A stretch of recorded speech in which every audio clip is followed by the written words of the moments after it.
Okay, before I even start this thing, there are some vital points that I need to make. The group we're discussing denies all allegations made within this video, so please take that as a grain of salt. Secondly, I haven't seen anyone cover this YouTube channel before, and general coverage of this cult is pretty scarce, so I'll be walking on eggshells throughout the course of the video.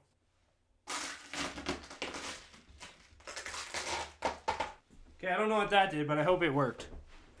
Do not attack, harass, or make sweet love to anybody mentioned in this video, please.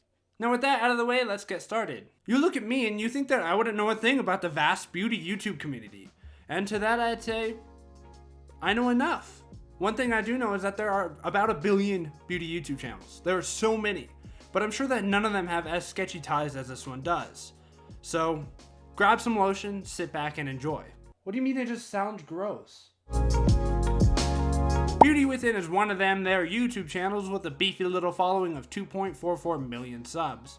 From the About Us section on their website, Beauty Within explores the world of skincare, beauty, and wellness. We believe that with more knowledge about all the products out there, as well as our own human body and how it functions uniquely, we're able to make positive strides to become better versions of ourselves. The main team consists of 2 hosts, Rowena and Felicia, the original host Mia, and 6 other team members, none of which are certified dermatologists or estheticians. However, they do their absolute best at seeming professional. Their website, for example, is really well done. Their videos all have consistent thumbnails and format, so all in all, their presentation is really good, very professional. So keep that in mind for later, because that's going to come back up. The production office is based in New York City, where Rowena and Felicia live, with Mia living in Australia and occasionally making appearances on the channel. It hasn't always been that way though. The channel used to be named Asian Beauty Secrets with Mia Chen and made a huge shift when it rebranded and expanded. Suddenly, Beauty Within was shoving out content faster than I could come up with a joke for this part. Their videos were being shot in studio settings and things were good for the Beauty Within team. Except things were not as good as they seemed, said the narrator. So if you'll kindly follow me down this deep rabbit hole, but careful, watch your step. It's easy to get lost down here. Each host has their own personal channel, with Rowena leading the gang with a staggering 550,000 subs. She's also the only one who consistently puts out content. In the details section of her videos is a subcategory that outlines her spiritual practice, Falun Dafa, and adds various texts for reference. Falun Gong, also known as Falun Dafa, started in 1992 in China, so it's a millennial. I could stop the video here and that's all you would need to know. But alas, I must push it forward. Its original ideals were based off of the meditation and breathing exercises named Qi Gong that are shared with many other religions. The difference, however, is that the founder of this controversial spiritual movement, Li Hongzhi, added a supernatural aspect to his religion because he's not like other girls. He teaches practitioners to levitate and see through walls. Oh wait, they stop people from doing it. 越练越好的时候，他就会起来。这个我们学员中也很多，但是大多数呢都不让他表现出来，因为那么多人都表现出来，他会破坏常人社会状态。The challenging thing about the Falun Gong is that there are really 2 sides to it. The side the public sees, and then the side that's hidden deep below the wholesome facade. The public sees happy, welcoming people doing meditation in the park. They see a new age spiritual movement that is full of practitioners that follow 3 principles of truth, compassion, and forbearance. Looking back at Beauty Within, as well as the personal channels of Mia, Rowena, and Felicia, they project the aesthetic of every wholesome lifestyle and health channel. Honestly, like from surface level, you wouldn't be able to tell that anything was different about them. Even the way Rowena speaks about her spirituality is typical of every heavily religious person. Cue girl defined. If you believe there's hope, if you believe there's a greater force that's looking out for you, that wants the best for you, and if you keep searching for that, and if you keep trying to find what that is for you, you will be able to get closer and closer to what that is. That's part of the reason why so many people aren't aware of how dangerous this group actually is. In a 2017 article written by journalist Ben Hurley, he explains his decision to leave the Falun Gong after over a decade of involvement. He's one of the few victims who have come forward to tell their story of the dark truth of the Falun Gong's practices. The moment that convinced Ben to leave the Falun Gong was the death of fellow practitioner and friend Lynn, who had developed a bump on the side of her head. Now, it doesn't take a scientist to know that that's wrong for anybody. Nobody should have lumps on their side of the head, and you should go to a doctor for it. But it's not that easy for followers of the Falun Gong. One of the core principles that's taught is that practitioners can heal any illness that they have just by being better practitioners. Master Li Hongzhi teaches that he can cure you of all your illnesses as long as if you don't have any loopholes or flaws in your beliefs in him or his teachings. But that's not it. You can also succumb to your illnesses if those around you don't believe as good as you do. So this alone sets up a fucky situation, right? Like, say you have 100 followers in your cult. 20 of them get sick, 19 become unalive, and 1 makes a full recovery. Now suddenly you're responsible for the recovery of that person's health, and the others just fucking died because they didn't believe hard enough. Unfortunately, this is a fairly common occurrence within the Falun Gong, with Lin being one of several losses that Ben experienced during his time within. One of the really sad things about this is the guilt that these people face when trying to tell outside friends and family why they're not accepting treatment for a disease that will surely lead to a painful death. Ben recalls being on an email list and seeing when a practitioner was getting sick to, quote, send righteous thoughts to eliminate evil interference. Someone called the All-American Rejects because this is one of their dirty little secrets. And of course, there's an explanation for it. Actually, there's 2. There's the one the public sees. I haven't been to a doctor for 10 years. My health has changed quite a bit. If I have a fall or something, maybe I'll go to the hospital. There's nothing prevent me from going to a hospital. But in the meantime, because of Falun Gong, I don't need to go to the hospital. And what practitioners are told from their actual website. Student, my husband and I started practicing Falun Gong in September of 1997. In March of 1998, my husband suddenly died of heart disease. How should I understand my husband's death? Master, if he could have truly cultivated with confidence and dignity and truly regarded himself as a cultivator, I don't think that problem could have possibly come about. Oops, I'm so sorry about your husband just fucking dying. Maybe you should have tried harder. Maybe you wouldn't have died if you tried harder. There's so many stories like this, and like that of Colleen May, who stopped taking her blood pressure medication when she joined the Falun Gong. Colleen wrote in her diaries that she would cleanse and meditate. She literally just drink water. First day up for a while since Sunday, 4 days in bed, have had a huge cleanse. She was put on medication for high blood pressure.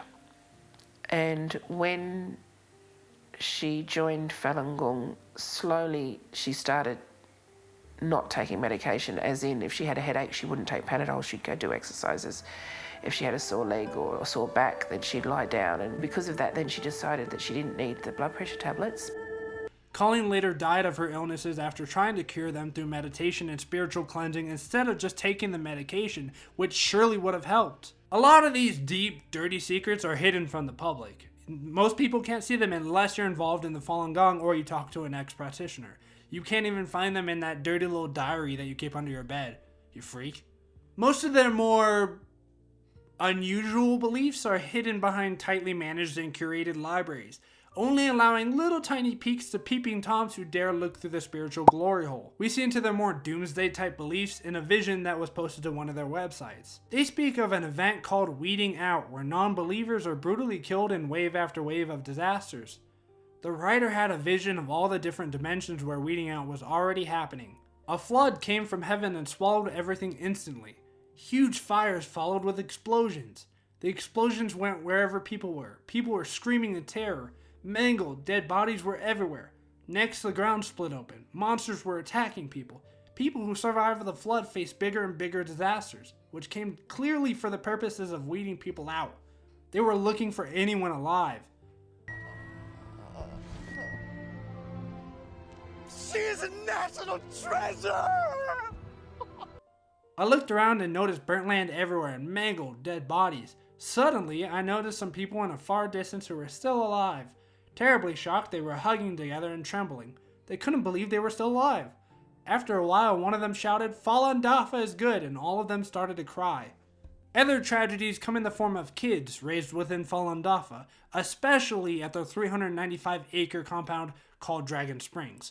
Or the Hill, if you're feeling spicy. Not to get all cheesy and shit, but this place is the definition of beauty is pain. Complete with replica Chinese temples, a school, an XL bathtub, and tree. Dragon Springs is the place for you. All of this can be yours for the low cost of a lifetime of trauma. Here we meet Anna, ex-practitioner and daughter of current practitioner. I guess you could say Anna is full on gone. Anna grew up in Falun Gong from a very young age and remembers seeing her mother become more and more absorbed in it, becoming less and less of her mom. She recalls her mother pulling her and her sibling out of Catholic school, as well as quitting her job in the family business so she could sell books for Falun Gong and focus more on the spiritual exercises. Being taught Falun's toxic teachings from such a young age has had a huge impact on Anna's mental health. She was born from a father who's European and a mother who's Chinese, and in Falun Gong that's a huge no-no. Master Li claims that mixing races and humans is an alien plot to drive humanity further from the gods, basically saying that when a child is born the way that Anna was, there's no spot in heaven for them to go to. Imagine being a child and being told that when you die, you can't see your family and everyone you love, and there's no changing that.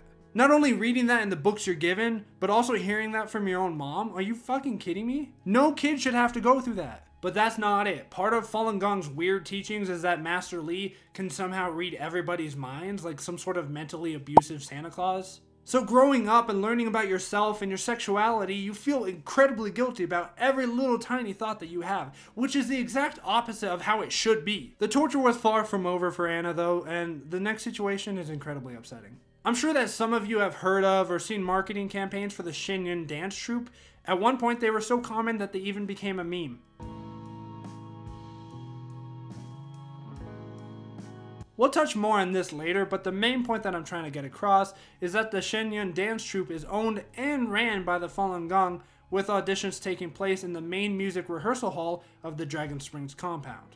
Of course, Anna's mother, being the devout practitioner that she is, decided that she was going to have Anna audition for the Shen Yun dance troupe, thinking that it was kind of the highest honor that one could have and would solidify her a spot in heaven, undoing the whole race mixing thing. As with all things, dancing takes practice, so she was soon enrolled in a Falun Gong run summer camp where the choreographer pulled her in front of all the other kids, placed her in front of the mirror, lifted up her shirt and grabbed her stomach, telling the other kids in the class, "Do you see this, everyone? This is an example of how a woman should not look." This horribly disgusting encounter led Anna to being hospitalized at 13 with anorexia. As she continued to struggle and suffer from this, her mother refused any sort of medical treatment or medications, claiming the whole Falun Gong will heal you idea. Anna didn't get a call back from the audition and ended up leaving with her father, abandoning her mother and the cult forever, as she should. Think back to the Beauty Within channel and how it kind of seemed like a stretch that it was owned by the Falun Gong just because Rowena mentioned it in her channel.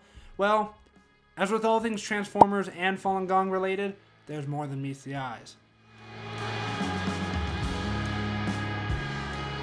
New Tang Dynasty Television, or NTD TV for short, was founded by the Falun Gong in 2001. NTD is a right-leaning, New York-based, quote, news channel that started as a Chinese broadcast but has since spread to include English, Spanish, Japanese, French, Russian, Persian, Hebrew, and other languages. In 2017, according to the IRS, NTD's revenue was $18 million.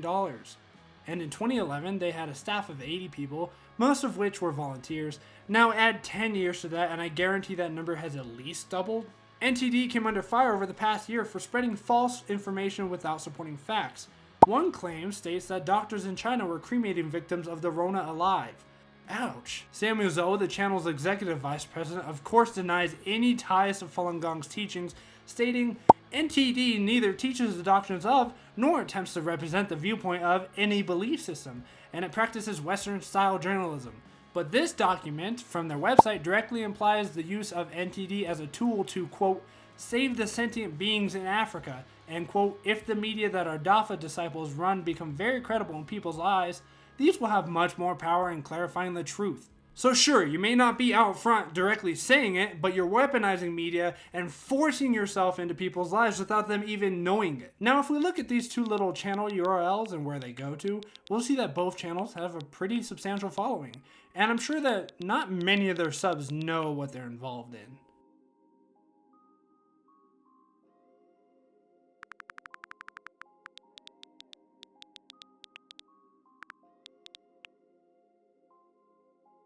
Oof, isn't that disappointing? Like, who knows how many channels are actually like this? Okay, shit gets a little bit more complicated moving forward. NTD is one of several media outlets owned by the Epoch Media Group. This group owns the Epoch Times newspaper, Epoch Taste, New Tang Dynasty TV, Sound of Hope Radio, the Vision China Times, U-Maker, and the Shen Yun Dance Company. In fact, NTD often cites the Epoch Times as a credible source in their information. Remember way back to the beginning of the video where we looked at the experiences of Ben Hurley? Well, truth be told, he wasn't just an innocent bystander of all of his friends' deaths. He was actually one of the founding members of the Epoch Times Australia English edition. Also, remember Mia, the original host of Beauty Within, and how I told you that she lived in Australia? Well, you want to guess which spiritual movement has a huge following in Australia and needed her help? At first, the Epoch Times was just a small group of people with their laptops and barely any media experience, but with enough time and some unknown funding, things began rolling. Despite the money that was used to print the Epoch Times and run NTD TV, the team behind the paper wasn't paid. Even the editor position, which basically required the position holder to be a single person with a huge savings because you didn't have enough time for a job, a family, or a relationship. At one point, the head of the Epoch Times Australia decided that it was okay that they could pay a very minimal wage so that the editor could pay their living expenses. But this decision was later deemed unacceptable by Master Lee. This is a common trend throughout Falun Gong. Work your ass off for free, fill your time with Falun Gong things, and then you won't have time to think about how it's not okay.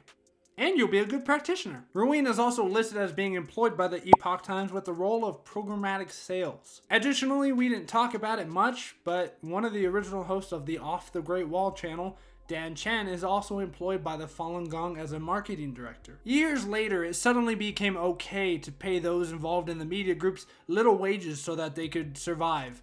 To some extent, at least. Up next to bat is the insane gobbledygook that the paper actually puts out. The whole organization is very anti-China, pro-Trump, almost to the point where they hold him up as a god of sorts, one with an orange hue. In 2017, the Epoch Times siege of Facebook started. Dozens of fake profiles were made to support Epoch Times and Trump conspiracies, and all of them were linked to the Epoch Times. These pages ranged from being seemingly normal news pages to anything like funniest family moments or anything in between. Funny animal moments, stuff that could just post viral videos and kind of content farms, if you will. Other pages would peddle Looney Tune conspiracy theories, like one of a Jewish mob that controls the entire world, as well as QAnon theories, which we all know how special those are. Most of these weird pages would gain thousands of likes and shares seemingly overnight, but really no comments, which if you spent any sort of time online, it's easy to tell when a business or a page is using bots or click farms to artificially enhance their page's performance because there's no humans there. Or the comments are just super generic, like it could apply to anything. It's very obvious. Once these pages finally got some real traction, then they would push their people to the Epoch Times news subscriptions and their more normal content. Over 7 months in 2017, the Epoch Times spent more than $1.5 million through 11,000 ads that promoted Trump and pushed conspiracy-related ads against his opponents. But then Facebook's rules on transparency started catching up with them, so they kind of shifted from ads being paid for by the Epoch Times to ads being paid for by The Honest Paper, Patriots of America, Best News, Pure American Journalism, and random names like that. And then it shifted to being paid for by, quote, anonymous patrons. In 2020, Facebook took down more than 500 pages and accounts linked to Truth Media, which, according to Facebook's investigation, is a group that, quote, showed some links to on-platform activity by Epoch Media Group and NTD. After being banned from buying any Facebook ads, the Epoch Times did what any good parasite would do, and they moved. Unfortunately, they moved here to YouTube and dumped $1.8 million in advertising since May of 2018. This is actually really funny that the big bad media organization owned by the Falun Gong would not be transparent about their Facebook information, would support blatant lies and misinformation from the Epoch Times, and then lie and deny any sort of involvement in any of it, but then still live by the three morals of truth, compassion, and forbearance. Seems a little contradictory, doesn't it? Well, maybe they can make up for it with their dancing, as all apologetic, morally decrepit TikTokers do. Founded in 2006, the Shen Yun performing arts organization quickly multiplied and expanded in typical Falun fashion. More like Shen Yun, you know what I'm saying? As of 2019, there were 6 companies, each consisting of about 40 dancers and 40 people in the orchestra. Each year, they visit over 100 cities. In 2016, Shen Yun, as a non-profit, reported more than $75 million in assets and $20 million in revenue, with its insane advertising campaign being carefully coordinated and funded by none other than their local Falun Dafa / Gong organization. The ads, if you've never seen them, are so void of content that it's kind of even hard to tell what they're for. Like, they offer just enough to capture someone's attention, and then they reel them in. The performance, besides being done by a team of volunteers or low-paid employees, features tons of weird metaphors and visuals. In one instance, a man comes on stage to sing a song that is translated on the screen behind him, singing "We Follow Dafa the Great Way." And in another situation, a tsunami with the face of Karl Marx appeared alongside a red hammer and sickle before the wave crashed down, assumingly onto the unbelieving public. Shen Yun is also heavily pushed by the good old Epoch Times, with such beautiful titles as "Shen Yun Audiences Already Waiting for Next Year." The same people who published "Government Welfare, a Cancer Known as Communism." To add to the weird and wacky story of Falun Gong, we have yet to talk about their beef with China. Every bad guy has to have a tragic backstory of how they became the way that they are. And in the case of the Falun Gong, it just happens to be another bad guy. China is bad, okay? Just getting that out of the way first. China is a big, no-no, stinky doo-doo head, okay? We don't like China. With that being said, mentally put yourself in communist China in 1996. Falun Dafa is growing at a tremendous rate. The CCP, Chinese Communist Party, notices and labels their cult-like activities as being dangerous and enacts an anti-cult law, which they brutally enforce. At this point, Master Lee has already immigrated to New York to avoid an arrest warrant, basically abandoning his followers that were still left in China. Now here's where it gets really cloudy and hard to find actual answers. Like the Chinese government, I wouldn't consider them a good source for information, and I probably wouldn't really trust anything the Falun Gong states either. For example, the Chinese government has labeled the Falun Gong as a dangerous, deadly organization, but I haven't been able to find any information with them actually being physically violent. Sure, mentally abusing their followers, yes. But physically, like, I'm not scared for my physical safety, I think.